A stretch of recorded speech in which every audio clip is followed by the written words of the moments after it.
வணக்கம் ஐபவான். இன்றைக்கி இலங்கையில் இந்த ஆட்சிக்கு எதிராக அனுரா குமாரதிசாநாயகன் ஆட்சிக்கு எதிராக பல சதிகள் பின்னப்பட்டு கொண்டு இருக்குது. இதில் இப்போ தெரியும், அண்மையில் மஹிந்த ராஜபக்ஷ சொன்னவர் எங்கள்கிட்ட பெரிய திட்டம் இருக்குது, லொக்கு சலசுமக் தீனுவா அப்படி பலே நவத்த லபாகன்னு சொன்னான். திருப்பினா எங்கள்கிட்ட பெரிய திட்டம் இருக்குது, நாங்கள் மீண்டும் ஆட்சியை பிடிக்கிறதுக்குன்னு சொல்லி ஒரு மஹிந்த ராஜபக்ஷ சொன்னிருந்தார். அது வந்து சாதாரண கதையாக யாரும் எடுத்துக்கொள்ளல. ஆனால் அதுக்கு பிறகு நடந்து கொண்டிருக்கிற சம்பவங்கள், சிறைச்சாலை பிரச்சனைகள், வெளியால் ஜெயசேகர மாதிரி ஆக்கள் சொல்லி கொண்டு தெரிகிற கதைகள் இப்போ அங்கங்கே வடக்கு கிழக்கில் ஆரம்பிச்சிருக்கு. இப்போ அங்கங்கே வடக்கு கிழக்கில் ஆரம்பிச்சு சாதாரண இது இல்லை. மஹிந்த ராஜபக்ஷ வந்து 9 வருஷம் ஆட்சியில் இருந்தவர். அவர்கிட்ட அமைச்சராக இருந்தவை, துணை அமைச்சராக பிரதி ராஜாங்க அமைச்சராக இருந்தவை எல்லாம் இப்போ வடகிழக்கில் இருக்கணும். அவருடைய அனுதாபிகள் நிறைய பேர் வடகிழக்கில் இருக்கணும். இப்போ வடகிழக்கில் புது புது பிரச்சனைகள் ஒன்று ஆரம்பிச்சிருக்குது. ஆரம்பித்ததா இல்லை ஆரம்பிக்க வைக்கப்பட்டதா என்றது தெரியாது. ஆனால் புது புது பிரச்சனை அங்கொன்றும் இங்கொன்றுமா ஆரம்பிச்சிருக்கு. ஆனால் அது பெரிய வலுவான திசையை நோக்கி நாழ்ந்து கொண்டிருக்கு அந்த பிரச்சனை. அதில் ஒரு பிரச்சனை தான் மட்டக்களப்பு அந்த நர்சஸ் தாதிகளுடைய பிரச்சனை. அது ஒரு பிரச்சனை. அடுத்தது யாழ்ப்பாணத்தில் அண்மையில் இயக்கச்சி பகுதியில் பழைப்பகுதியில் நினைக்கிறேன், பழைப்பகுதியில் ஒரு விடுதலை புலிகளை மீளுருவாக்கம் செய்கிறதுக்கான ஒரு முகாம் இருப்பதாக குற்றஞ்சாட்டி ஒரு பத்திரிகையாளர் மாநாடு நடத்தப்பட்டது. அது இப்போ தென்னிலங்கை ஊடகங்களில் வந்து இப்போ வடகிழக்கு ஊடகங்கள்லையும் அந்த கதை வர துவங்கிட்டுது. ஆனால் அந்த குண்டு தயாரிக்கிற அது இதுன்னு சொல்லி அங்கே ஒரு பீதியை கிளப்பி விட்டுருக்கணும். உண்மையில் விடுதலை புலிகளை யாராவது மீளுருவாக்கம் செய்கிறாங்கன்னு கேட்டால் இல்லைன்னா சொல்லணும். அந்த அளவுக்கு தமிழ் மக்கள் அந்த அந்த அந்த இடத்துக்கு போகிறதுக்கு தமிழ் மக்கள் இப்போ தயாராக இல்லை. இதுதான் உண்மை. அடுத்தது செம்மணி புதைகுழி விவகாரம் சம்பந்தமாக ஒரு ஆர்ப்பாட்டத்தை அந்த மதகுருக்கள் இணைந்து மக்களோட சேர்ந்து அங்கே நடத்திக்கணும். அந்த ஆர்ப்பாட்டத்துக்கு அந்த இடத்துக்கு காவி உடை அணிந்த ஒருத்தர் போய் அதை குழப்புறதுக்கு முயன்றிருக்கிறார். அவர் யாருன்னு பார்த்தா தன் சிவ பக்தர்ன்னு சொல்கிறார். அந்த அதில் இருக்கிற ஆலயத்தின் காணிக்கு வந்து தனக்கு உரிமை இருக்குன்னு சொல்லிக்கிறார். ஆனால் விசாரித்து பார்க்கல அந்த ஆலய காணி நிர்வாகத்தில் விசாரித்து பார்க்கல அந்த காணிக்கும் அவருக்கும் அந்த காவியுடையில் வந்த அவருக்கும் எந்த சம்பந்தமும் இல்லைன்னு சொல்லியிருக்கணும். ஆனால் இதுவெல்லாம் வந்து சாதாரண விஷயம் இல்லை. அங்கங்கே டொட்டை போட்டு பார்க்கணும். இது இங்கே சிறைச்சாலை பிரச்சனை, வேறு பிரச்சனை, இங்கே 22வது அரசியல் திருத்த சட்டத்துக்கு எதிரான சதியல் அங்கே ஓடிக்கொண்டு தெரிகிற விஷயங்கள், அதுக்கு மேலாத கட்டத்தில் இந்தியாவில் இதுகள் ஓடிக்கொண்டு போய் மஹிந்த ராஜபக்ஷன மகன் போய் விவசாயிகளை சந்தித்து ஒரு பொய்யான வாக்குறுதியில் கொடுத்து கொண்டிருக்கிற விஷயம், கிழக்கு மாகாணத்தில் இந்த தாதியர் பிரச்சனை சம்பந்தமாக எழுப்பப்பட்டிருக்கக்கூடிய இனவாத மதவாத மோதல் இந்த சோசியல் மீடியாவில் பார்க்க அப்படி தான் போய்கொண்டிருக்கு.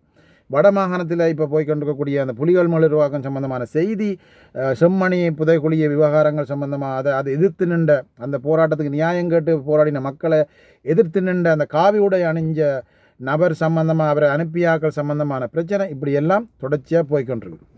இதில் நாங்கள் கவனமாக இருக்கணும். முஸ்லீம் தமிழ் மக்கள் வந்து இதுக்குள்ளே வந்து அகப்படக்கூடாது. ஏண்டா இந்த ஆட்சி வந்த பிறகு இந்த சிறுபான்மை இனங்கள் வந்து நிம்மதியாக இருக்கிறாங்க, ஓரளவுக்கு நிம்மதியாக இருந்துകൊണ്ടിருக்கிறாங்க.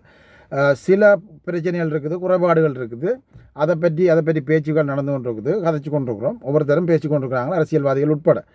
அப்போ இப்படி இருக்கேக்கில் ஆங்காங்கே இந்த லொக்கு சலசுமா அந்த பெரிய திட்டம் மைந்தன் இந்த பெரிய திட்டத்துக்குள்ளே இதெல்லாம் உள்ளே இருக்குதான்னு சொல்லி சந்தேகம் ஒன்று வந்திருக்கு. இப்போ திடீர்னு ஒரு பிரச்சனை வந்துருக்கு. இப்போ இந்த நர்சஸோட பிரச்சனையும் வந்து இந்த தாதியர்களோட பிரச்சனை வந்து ஒரு மருத்துவமனை சம்பந்தமான பிரச்சனை மட்டக்களப்பு. ஆனால் இன்றைக்கு அது அரசியல் சோஷியல் மீடியாவுக்குள்ளே வந்து அது பிறகு பின்னால் அரசியல்வாதிகள கைக்கு போய் இந்த அரசாங்கத்தின் எதிர்ப்பாளர்கிற கைக்கு போய் இன்றைக்கி அது பெரிய பிரச்சனையாக போய்கொண்டிருக்கு. கிழக்கு மாகாணத்தில் எப்பயுமே ஒரு மதவாத இனவாத கருத்து விதைச்சா அது இலகுவாக பற்றிக்கொள்கிற இடம்தான் அந்த கிழக்கு மாகாணம்னு சொல்கிறது. அதுவும் மட்டக்களப்பு அம்பாறை மாவட்டம். கடந்த கால வரலாறுகள் நீங்கள் பார்த்தா தெரியும். இப்போ ஒருத்தர் வந்து ஹிஸ்புல்லா மீது ஒரு குற்றச்சாட்டை வச்சிருக்கிறார். எங்களோட தமிழ் இயக்கத்தின் ஒரு முன்னாள் இயக்கத்தின் ஒரு உறுப்பினர். அதை கொஞ்சம் பாருங்க.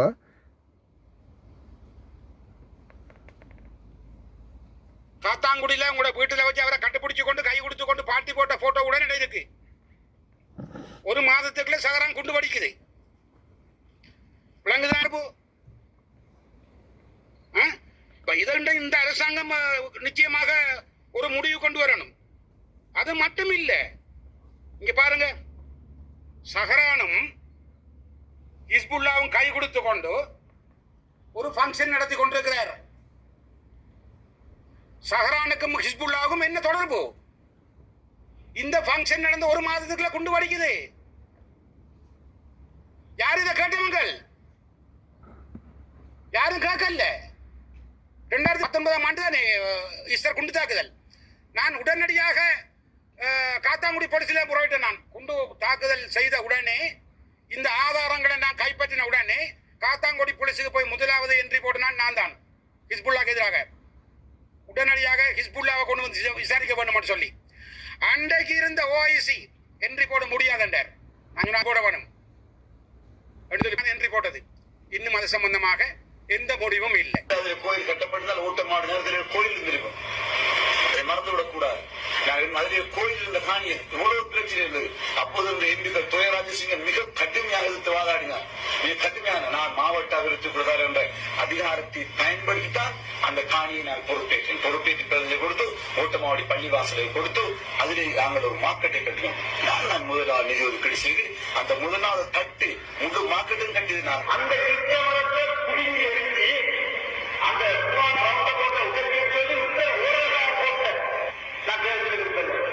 நம்முடைய ஊரை சேர்ந்த சில சகோதரர்கள் மட்டக்களப்பு நீதிமன்றத்துக்கு போய்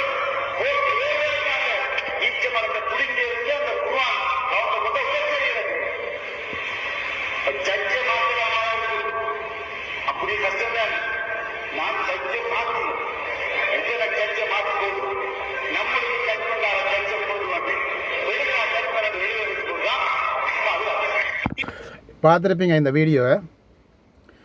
கிழக்கு மாகாணத்தில் வந்து 1990ஆம் ஆண்டுக்கு பிறகு தீவிரமான தமிழ் இனத்துக்கு எதிரான அழிப்புகள், அதாவது தமிழின இருப்புக்கு எதிரான அழிப்புகள், அவர்களை வெளியேற்றுற வேலைகள், அவர்களுடைய குடியிருப்புகளை அழித்து, தேவாலயங்களை அழித்து, பாடசாலைகளை அழித்து, அவருடைய அதாவது சுடுகாட்டை கூட அழித்து பல்வேறு ஆக்கிரமிப்புகளை செய்து அங்கே நல்லுறவு இருந்த புட்டும் தேங்காய்பூமாக இருந்த தமிழர்களையும் இஸ்லாமியர்களையும் நல்லுறவை, அவர்களுடைய இருந்த அந்த நல்லுறவை குலைச்சி அங்கு ஒரு தீவிர இஸ்லாமிய கடும்போக்குவாத மனநிலையை அப்போதிருந்த இளைஞர்கள் மத்தியில் உருவாக்கினவர் தான் இந்த ஹிஸ்புல்லா.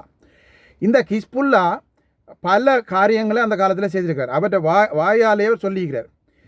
காளி கோயிலை இடித்து தங்களுக்கு தேவையான காரியங்களை செய்திருக்கிறார். மயானங்கள் அடித்து சந்தை காட்டிக்கிறார். எப்படி அடுத்தது வந்து ஜட்ஜை மாற்றி தங்களுக்கு ஆதரவான தீர்ப்பு வரையிலன்னு சொல்லி ஜட்ஜை மாற்றி எழுதுறா தீர்ப்புன்னு சொல்லி தாங்கள் நினைச்ச தீர்ப்பு எழுதினதாகவும் அவர் தன்னோட பேச்சில் வாக்குமூலம் கொடுத்துருக்கார்.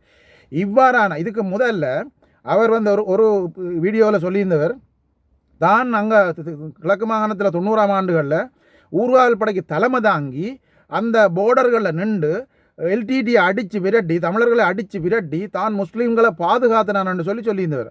ஆகவே இவர் வந்து ஹிஸ்புல்லா சம்பந்தமாக ஆரம்பத்தில் இருந்தே எனக்கு இஸ்லாமிய சகோதரர்களுடைய அரசியல்வாதிகள் பலருடைய விவரங்கள் எனக்கு தெரியும். அவர்கள் நல்ல அரசியல்வாதி எவ்வளோ பேர், பசீர் சவுதாவு நிறைய பேர் இருந்திருக்காங்க. அப்போ அவங்கள மாதிரி இவர் ஒரு காலத்திலையும் இருந்ததில்லை. கிழக்கு மாகாணத்தில் இன்னும் முரண்பாடை உருவாக்குறதுக்கான ஒரு எடுகோலாக ஹிஸ்புல்லா எப்போயுமே செயல்பட்டிருக்கார். அப்போ இந்த மாதிரியெல்லாம் செய்த ஆள் இப்போ வந்து இவர் ஈரோஸை யாரோ சேர்ந்த ஒரு இயக்கத்தின் ஒரு உறுப்பினர் வந்து சொல்கிறார், இவர் வந்து சாரான்ற குண்டு வெடிப்புலையும் இவருக்கு சம்பந்தம் இருக்குது, அவரோட இவருக்கு நட்பு இருந்தான்னு சொல்லி.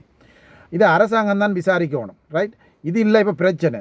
இவ்வாறான ஆட்கள் தான் இப்போ நான் சொல்ல வர என்னென்னு சொன்னால், இவ்வாறான இப்போ வந்து இந்த அரசாங்கத்தை இல்லாமல் செய்கிறதுக்கு மஹிந்த ராஜபக்சாக்கள் போட்ட திட்டம், அதாவது லொகுசலசுமா பெரிய திட்டம், அந்த திட்டத்துக்குள்ளே தான் இதெல்லாம் வருகுது.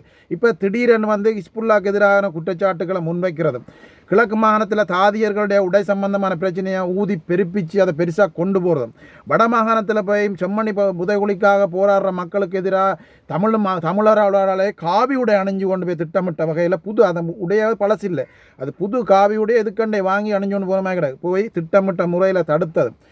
புலிகள் மீளுருவாக்கம்னு சொல்லி பல பகுதியில் ஒரு முகாம் இருக்கிறதா சொல்லி அந்த செய்தியை வெளியே கசிய விட்டது. இதெல்லாம் வந்து ஒரு திட்டமிட்ட இந்த அரசாங்கத்துக்கு எதிராக திட்டமிடப்பட்ட ஒரு புதிய செயல் திட்டமாகும். இந்த செயல் திட்டத்தை நடப்புணப்படுத்துறதுக்கு அங்கே வேறு யாருக்கும் போக தேவையில்லை. அங்கேயே கருணாவின் ஆக்கள் இருக்கணும். இந்த டாக்டர் வந்து இந்த சுகுணன் என்ற டாக்டர் வந்து கருணாவுக்கு நெருக்கமான ஆளுன்னு சொல்லி சொல்கிறாங்க அங்கே மட்டக்களப்பாக. அதே நேரம் இந்த பிரச்சனைக்கு போய் இந்த பிரச்சனையை வந்து தூண்டி கொண்டு இருக்கிற சோஷியல் மீடியாவில் இருக்கிற பினாமிகள் யாருன்னு பார்த்தா இவையும் வந்து இந்த பிள்ளையானுக்கு சார்பான கருணாவுக்கு சார்பான ஆக்கள்னு தான் சொல்லி கொண்டிருக்கணும். அதே நேரம் இந்த பிரச்சனையை கையில் எடுத்து கிழக்கு மாகாணத்தை சேர்ந்த முஸ்லீம் அரசியல்வாதிகள் பேச முதலே தெற்கில் இருந்து மிஃப்லாப் மௌலவி என்றொருத்தர் போய் அங்கே போய் இந்த பிரச்சனையை பெரிதாக்கி கொண்டிருக்கிறார். இவர் யாருன்னு பார்த்தா இவர் மஹிந்த ராஜபக்ச கோட்டாபாய ராஜபக்ச அவங்களோட ஆட்சியை தூக்கி பிடிக்கிறதுக்கு முழுமையாக உதவி செஞ்ச ஒரு ஆள் தெற்கில் இருந்து உண்டு. ஆகவே இவர் எப்போதுமே மஹிந்த ராஜபக்சர்களுக்கு கோட்டாபாய ராஜபக்சக்கு ஆதரவாக தான் எப்பயுமே பேசிக்கொண்டு திரிஞ்ச ஒரு ஆள். ஹக்கீமை அதாவது ரிசாத் இவை எல்லாரையும் வந்து முஸ்லீம் காங்கிரஸ் தலைவர் ஹக்கீம், மக்கள் காங்கிரஸ் தலைவர் ரிசாத் போன்றவர்களை கடுமையாக விமர்சிக்கிற ஒரு ஆள் தான் இவர். கடுமையாக விமர்சி அவர்களுக்கு பல எச்சரிக்கைகளை விட்ட ஒரு ஆள் தான் இந்த மிஃப்லாப் மௌலவி என்று.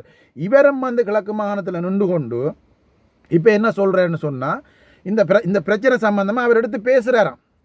நியாயம் வேண்டுமா என்று சொல்லி இவர் இவை எல்லாம் வந்து எரிகிற வீட்டுக்குள்ள கொல்லியை பிடுங்கி நெருப்பு இன்னும் வைக்கிற ஆக்கள் ரைட். இவை வந்து சமாதானப்படுத்தவோ இதை வந்து அமைதிப்படுத்தவோ உரிய ஆக்கள் இவை எல்லாம் வந்து பிரச்சனையை உருவாக்குற ஆக்கள். அங்கங்கே தூண்டிவிடும்.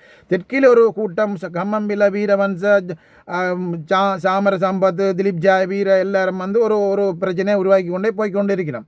அடுத்த வந்து அரசாங்கம் வந்து இந்த பாதாளையை ஒழிக்கிறதுக்கு முழு மூச்சாக செயல்பட்டு கொண்டிருக்கு. பாதாளையெல்லாம் கொண்டு வந்து கொண்டிருக்கு, ஜெயிலில் அடைச்சி கொண்டிருக்கு. அதே நேரம் ஊழல் மோசடி செய்த கொலைகார இனவாத தூண்டின அரசியல்வாதிகள் எல்லாரையும் சிறையில் அடைக்கிறதுக்கான வேலை திட்டங்களே அரசாங்கம் கடுமையாக முன்னெடுத்துருக்கு. இது ஒரே நேரத்தில் எல்லாம் நடந்துகிட்டு. அப்போ இதில் அச்சமடைஞ்சு இதில் விரக்தி அடைஞ்சு தங்களுக்கு என்ன நடக்குமோன்னு தெரியாமல் ஆக்கள் தான் இப்போ இந்த மாதிரியான ஆக்கள் எல்லாத்தையும் அங்கங்கே தூண்டி விட்டு, அதாவது யார் தூண்டி விடுற மஹிந்த ராஜபக்ச வந்து நேரம் தூண்டி விட மாட்டார்.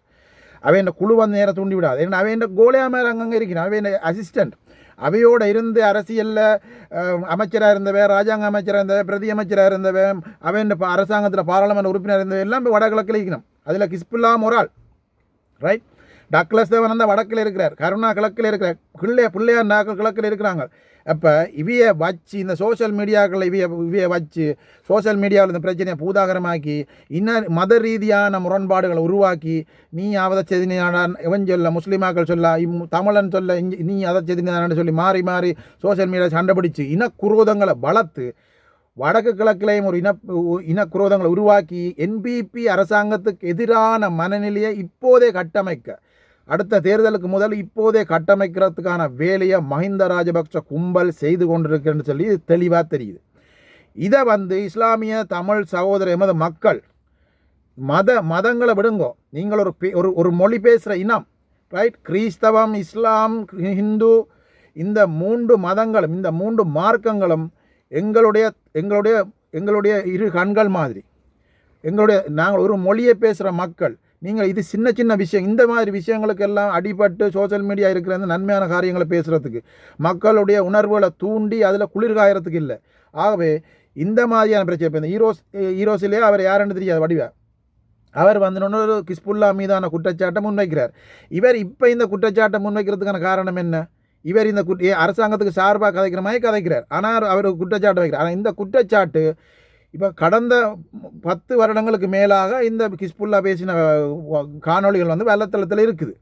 அப்போ இப்படி இருக்கேக்கில்ல கடந்த எந்த ஒரு அரசாங்கமும் அவருக்கு எதிராக நடவடிக்கை எடுக்கல. அந்த மட்டக்களப்பு பேட்டி கேம்பஸ் சம்பந்தமாக பிரச்சனை வரைகளையும் அந்த கேம்பஸை மூடினவே தவிர பிறகு ரணில் விக்ரமசிங்க அரசாங்கம் வந்து அதை ரிலீஸ் பண்ணிடுது. அது சம்பந்தமான உண்மையான விசாரணை நடத்தப்படவில்லை. இவ்வளோ பெரிய கோடிக்கணக்கான காசு எப்படி இவர் கொண்டு வந்தார், இவரை நம்பி யார் கொடுத்தது என்று சொல்லி விசாரணை நடத்தப்படவும் இல்லை. அது அப்படியே நிப்பாட்டியாச்சு. அப்போ கிஸ்புல்லா மீது தவறு இல்லைன்னு சொல்லி யாரும் சொல்லலை. கிஸ்புல்லா மீது அதீதமான தவறுகள் இருக்குது. என்ன சொன்னால் கிழக்கு மாகாணத்தில் மத வன்முறைகளை தூண்டுறதுக்கும் தமிழர்களும் முஸ்லீம்களும் பிரிந்து அதாவது இப்படி சீர்கட்டு போகிறதுக்கும் பிரதானமான காரணமாக இருந்தது ஹிஸ்புல்லா தான்.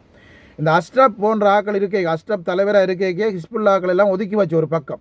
ஏன்னா இவேன் எண்ணங்கள் சிந்தனைகள் அஷ்ரஃபர்களுக்கு தெரிஞ்சபடித்தான் இந்த கண்டியிலேருந்து ஹக்கீமை முன்னுக்கு வச்சுக்கொண்டு இவைய பின்னுக்கு வச்ச கிழக்கு மாநிலத்தை சேர்ந்தாக்களை பின்னுக்கு வச்சிருந்தேன். ஏன்னு சொன்னால் இவரை பற்றி மர்ஹூம் அஷ்ரஃபு கூட தெரியும் இவர் ஹிஸ்புல்லா எப்போ ஏற்பட்ட ஆளுன்னு சொல்லி. கிழக்கு மாகாணத்தை இவ்வளவு தூரம் கூறு போட்டு இன்ன நல்லுறவை குலைச்சி அங்கே இருக்கிற அமைதியை குலைச்சி சிங்கள இனவாத சக்திகளோட சேர்ந்து கூத்தாடினதில் பிரதான பங்கு ஹிஸ்புல்லாக்கு இருக்குது. அதை யாரும் மறக்கிறதுக்கு இல்லை.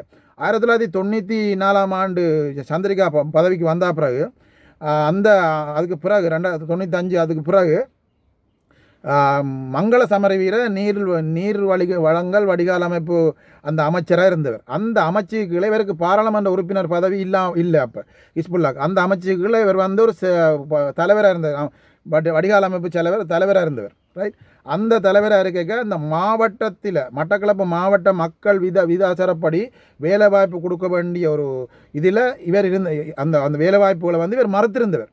அந்த அரசாங்கத்தின் தன் பவரை பயன்படுத்தி தமிழ் மக்களுக்கு அந்த பகுதியில் இருந்த தமிழ் இளைஞர்களுக்கு யுவதிகளுக்கு கிடைக்க வேண்டிய வேலை வாய்ப்பு எல்லாத்தையும் இவர் தடுத்திருந்தவர். அப்போ இவர் தொடர்ச்சியாக பிரதி அமைச்சராக ராஜாங்க அமைச்சராக இருக்கையுமே அதைத்தான் செய்தவர். ஆனால் இவருக்கு தமிழ் மக்கள்கிட்டருந்து ஓட்டு கிடைச்சிருக்கு. காரணம் என்னச்சுன்னா இவர் அந்த ஏழை எளிய மக்களை ஏமாற்றி அங்கே மட்டக்களப்பு மாவட்டத்தில் இவர் தமிழ் மக்கள்கிட்ட வாக்கு வாங்கிக்கிறார். ஆனால் இவர் தமிழ் மக்களுக்கு எந்த சேவையும் செய்யலை.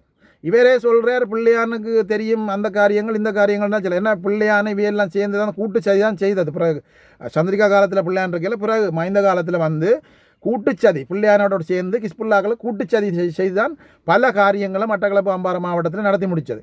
இதில் வந்து கருணாக்கும் ஓரளவுக்கு பங்கு இருக்குது. அவர் வெளிநாட்டுக்கு ஓடி திரும்பி வந்தாலும் அவருக்கும் பங்கு இருக்குது. இப்போ நடக்கிற சம்பவங்களுக்கு பின்னாலேயும் கருணா பிள்ளையான் போன்ற ஆக்களின் பினாமிகளுக்கு சம்பந்தம் இருக்குது. இந்த குழப்பங்களுக்கு மத்தியில் இவங்க வந்து இந்த குழப்பங்களை உருவாக்குற ஆக்களாக இந்த சோஷியல் மீடியாவில் இருந்து ஒன்று இருக்காங்க.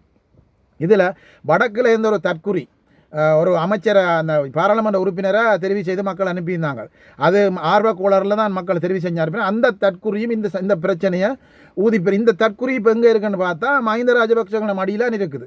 மஹிந்த ராஜபக்சவை கண்டோன்னு எனக்கு ஃபீலிங் ஆகுதுன்னு சொல்கிற அந்த தற்குறி தான் இப்போ இது சம்பந்தமாக பேசிக்கொண்டிருக்கு. இந்த தற்குறியும் இந்த லொக்குசால சும்மா திட்டத்தில் தான், அதாவது வந்து பெரிய திட்டத்தில் மஹிந்த ராஜபக்ச மீண்டும் ஆட்சியை பிடிக்கிறதுக்கான பெரிய திட்டத்தில் ஒரு அங்கம் தான் இந்த தற்குறி. இந்த தற்குறியும் வந்து இந்த பிரச்சனையை பெருப்பிச்சு கொண்டிருக்க தவிர இதை உரிய முறையில் அணுகி இந்த பிரச்சனை தீர்க்கிறதுக்கான காரியங்களை யாரும் செய்கிறது மாதிரி தெரியலை. தொடர்ந்து இந்த வடக்கு கிழக்க நீங்கள் உற்று நோக்கி நீங்கள் சொன்னால் தென்பகுதியில் தான் அரசாங்கத்துக்கு எதிரான பிரச்சாரங்களை திட்டமிட்ட வகையில் இல்லாத எல்லாத்தையும் உருவாக்கி முன்னெடுத்து கொண்டு போய்கிட்டு இருந்தவை.